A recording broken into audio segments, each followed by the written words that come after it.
We're going to talk about correcting the hip hinge pattern using the Kaler core. So if I have someone who tries to get down into this pattern and they're breaking at their lumbar spine or they're coming down and they're arching the back, we want to be able to create that stability here for this pattern.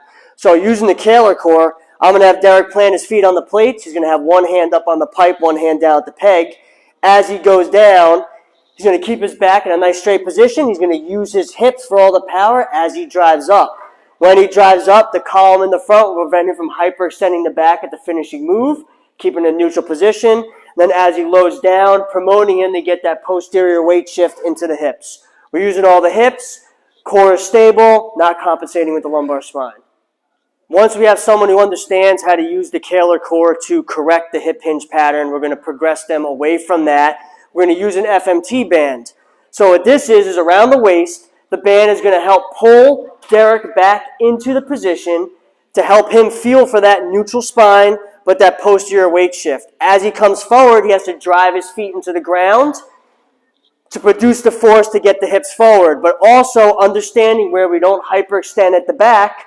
We're learning to use the hips to go from that extension all the way to that flexion neutral position. So learning how to generate that power through the feet, in through the band, without compensating with the back.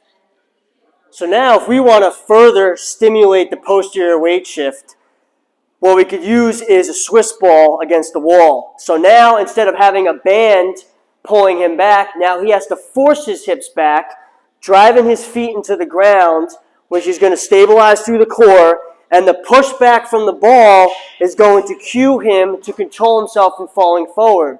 So now he's understanding that as he has that directional force of the ball pushing back into him, stabilize through the hips in the ground to prevent himself from falling forward.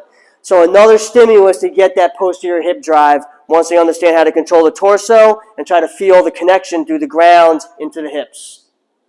Another progression with the FMT band for the hip hinge pattern is to go into a tall kneeling position. So this eliminates the ankle and foot connection from the ground and focuses more on proximal control. So I have Derek putting his hands on his hips right at the ASIS, PSIS to feel if he's tilting forward or back. This way we make sure we're not getting any compensation so the spine stays neutral as he goes back, and then he has to come forward into the position to learn to get the power through the hips while maintaining the spine control without using the feet. After we use multiple pieces for feedback to understand the hip hinge pattern, now we kind of go to a more free-form movement. So we're going to use a dowel connecting the back of the head, the shoulder blade, and the tailbone to make sure that the spine is in that same neutral position. Now as Derek executes the posterior weight shift, the hip hinge, once he has understood those pieces of the movement from the other steps that we did, now we could do it free form. So this can be used as a warm-up and a good practice mode before going into deadlifting or doing a kettlebell swing. So again, just keeping the dowel in contact with the spine, working all through the hips, same connection through the feet into the ground. Okay, so progressing from the Kaler core deadlift, we're going to go into our first advancement, which is our kettlebell deadlift. We're going to have the athlete come up, ankles lined up with the bar there, bending down, reaching for the bar, hips are going to go back, chin is tucked down, spine is nice and straight. We're going to have that athlete pull the weight up, squeezing the glutes, shoulders are back. Okay, what we want to make sure of here too is as the athlete goes back down, we're making sure that there's no rounding in the spine, okay? And also making sure that the chin isn't up, okay? We want to make sure the chin is tucked down, back is flat, athlete is pulling up and through. All right, so the second advancement here, we're going into our kettlebell suitcase carry, or deadlift. All right, so we're going to have the athlete come up to the weight. All right, we're going to have them drop down just like they would normally do with the weight in front of them. Now it's on the side, hips are back, chin is tucked down. This is working unilaterally, so raise up from there and down. All right, so what we're making sure is that we're not getting any shifting in the weight, all right, because obviously the weight's all on one side here. And then we're going to have the athlete put that weight down, and then we're going to switch sides. And the same thing. So we're challenging each side separately here. Again, working on pushing them hips back, tucking the chin down, keeping a nice flat, neutral spine. And that's our suitcase deadlift. All right, so our next advancement here is our trap bar deadlift, okay, where now the athlete's going to step into. Now we have a unique bar here, okay. This is a U-bar where the athlete can just step into. Some of them you have to step into this way because there is a back end, okay. So the athlete's going to go down, same positioning, knees are back, or hips are back, knees are bent, chin is tucked down, spine is neutral. Now we're going to have both hands, obviously, pulling that weight up and through, pulling, squeezing through the glutes, through the chest.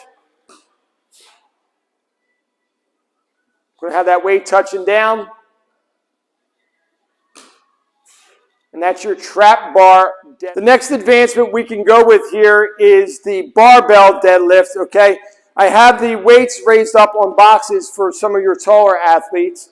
All right, so we'll use a demonstration of that up on the boxes first. We're going to have the athlete, same thing, we're going to make sure that we're about shoulder width apart with our feet, okay, reaching down for that bar. Our hands are going to be just outside of our knees. Again, chin is tucked, back is flat, hips are back.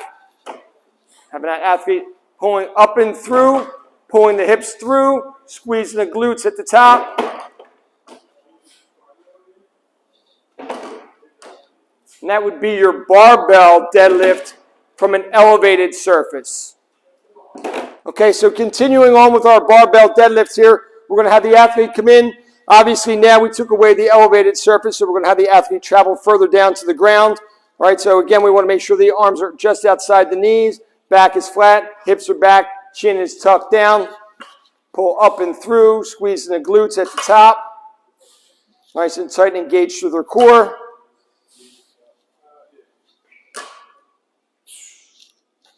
And this is our barbell deadlift from the floor.